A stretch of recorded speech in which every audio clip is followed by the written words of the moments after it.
wanaagsan ilahantii madawdayan kuna soo dhawaada qaybta labaad ee sheekada guurka lagu baraarin ee baxsan iyo buraale dhexmaray waa sheeko ka hadlaysa waaye iyo walbahaar ku habsaday hooyo noloshu seegseeg ka gashay gabadh gayaankeed xulatay oo haddana xela xumaysatay gabadh guri wanaagsan iyo hooyo gaari soo korisay talooyin iyo tusaalooyin dhaxalgalana la soo siiyey haddana marin habowday waa sheeko tusaale u ah qof kastoo nool iyo mid kastoo noolaan doona waa sheeko ay cilmi iyo cashare aan duugubinay ka baran karaan gabadh iyo wiil kasta oo gurdooni waa sheeko xanuun iyo xasuusa leh waxaad si joogta ugula socon kartaa markaad soo booqato channelkaanu ku leenahay YouTube ee garaad koriye kuna soo dhawaada qaybta labaad ee sheekada aroortii hore ayay doktorka kula jarmaaday wiilkeeda bukay balse saaka sidii hore dhaama wax yar kadibna waxay la kulmeen doktorka war wanaagsan ayaana waagu ugu bariyay waa caafimaadka wiilkeeda Axmed waa mid fiican baaritaanadii lagu sameeyay oo dhamme waxay muujinayaan caafimaad qab iyo ladnaasho oo war ay ku qalbi qabowsatay baxsan niyaduna ugu degtay waa hooyo waqtiga iyo waayuhu kadeedeen balse u dhalatay gaari iyo geed adeeg danteeda taqaana duruufaha nolosha ku habsaday ayaa kolba dhan u kaxaysanaya mas'uuliyadda iyo masruufka ubadkeeda lagu dayacay ayay la jahwareertay waa hooyo uguba oo iyadoo yar xilo iyo reer samaysatay balse guurka aan ku xasilin intii ay ku jirtay jidka guriga iyo cusbitaalka u dhaxeeya ayay xasuusatay xaajo kale oo ku mudnayd waxayna ku leexatay xaafadda Leila oo gabadhii macrifo fiican leeyihiin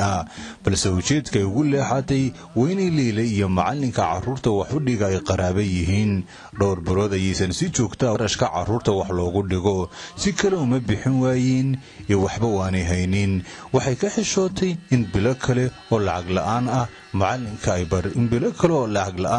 macalinka barido waana sababta aanay carruurta hadda u aadin dugsiga iridda ayay uga soo gashay barida kadibna Leila ayaaba taabatay arrinta ay baxsan u socotay walaal miyaanu dugsiga aadin wiilkaaga Axmed maanta ayay baxsan weydiisay walaal maanta dhakhtar ayaanu ballan la lahayn oo sidaas ayuu ila socdaa balse muddooyinkii dambe dugsiga maanu tegin waa iska xaaladuun ee walaal waxaan waayay qarashkii aan macalinka siin lahaa dhowr jeer markaan kolba waxba u waayay baryadaydina badatay ayaan idhi iska dhaaf intaad waxelayso dugsina ha geynay macallinku waa nin wanaagsan dhowr jeer ayuu igu yidhi iska keena carruurta balse waan ka xishooday walaal isbayntaas ayaa nolol u ah markaas sidaas ayaanan dugsiga u geynin waayadan Leila ayaa markiiba ka damqatay waayaha iyo danta ay u sheegatay saaxiibadeed baxsan inkastaysan wax badan ka qaban karayn haddana ugu yaraan waxay go'aansantay inaan ubad ka baxsan sida waxbarasho ku seegin walaal maxaad mar hore igu sheegi weyday carruurtana waxbarashadooda bixinaya ee ka warwar la'aw barina dugsiga ha aadaan waa farxad labaad oo waagu ugu bariyay baxsan waxbarasho la'aanta carruurteeda ayaa ahaa waran ku mudan waxaana maalintaas ay gurigeeda ku soo laabatay iyadoo faraxsan haddii ay caafimaad qabaan dugsina aadaan wixii kalaba allah noo haya ee waa guulayay iskula hadlaysay waa maalin uga duwan habeennimadii dhaaftay iyadoo madaxa iyo dhabanka haysata dunida ayaan si warxun laga waayin ee waxa gurigeeda ugu yimi kuwa aan war fiican wadin kana burburiyey farxaddii waagu ugu bariyey waa war aan loo dirin ayay la soo doonteen ma maqashay in odaygaaga buraale aroos yahay maya war ma haysid ee waxa u aroostay heblaayadii labada carruura lahayd ee ay hebel kala tegeen waa damiir laawe carruurtiisii oo waxay cunaan aan haysanin isna aroosanaya waa rag ceebays wax iskuma filaana intaas iyo in ka badan ayay isku daba dhigeen iyaduse indhaha ayuunbay ka eegaysaa oo waxay ku hadasha ma taqaano buraale waxa uga daran kuwa warkiisa la soo doontay ee isaga dhigaya inay ka xun yihiin balse haddana ku weersanaya niyaddana ka dilaya afka ayaa juuqda gabay way eegaysaa uun carruurta wax biila ma siiyo sow maaha na aduu ka arkay ee ninkan qooqani wax la'aan maaha maxkamadda tag oo ka soo dacwee waa in si qasaba looga qaado carruurta biilkooda xoolaha uu naagaha kale ku guursanayo ha ku biilo ubadkiisa wallaahi adaa bilaadhiiga iyo aduu ka arkay waa hadallo dhimbiil naara kaga daran baxsan balse afka ayaa juuqda gabay iga daaya iyo ha iga daynina midkoodna ka soo bixi mayso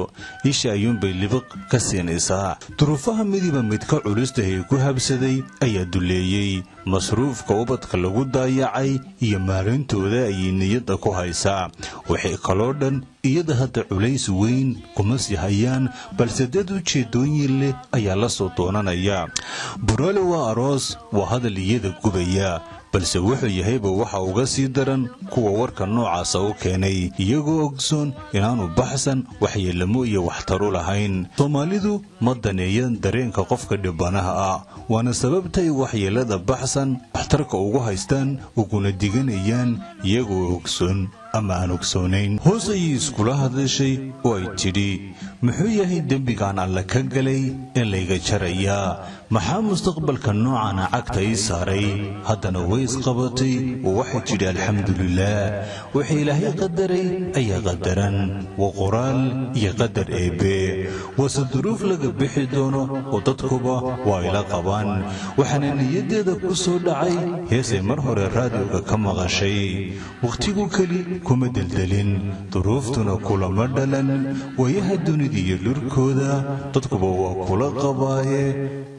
ka saar noloshaada dayro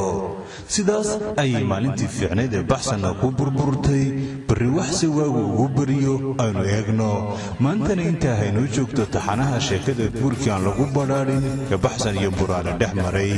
toddobaadka dambe haddii alla idmo qaybta saddexaad ee sheekada ayaad kala socon kartaa janalkaanu ku leenahay youtube ee garaad koriye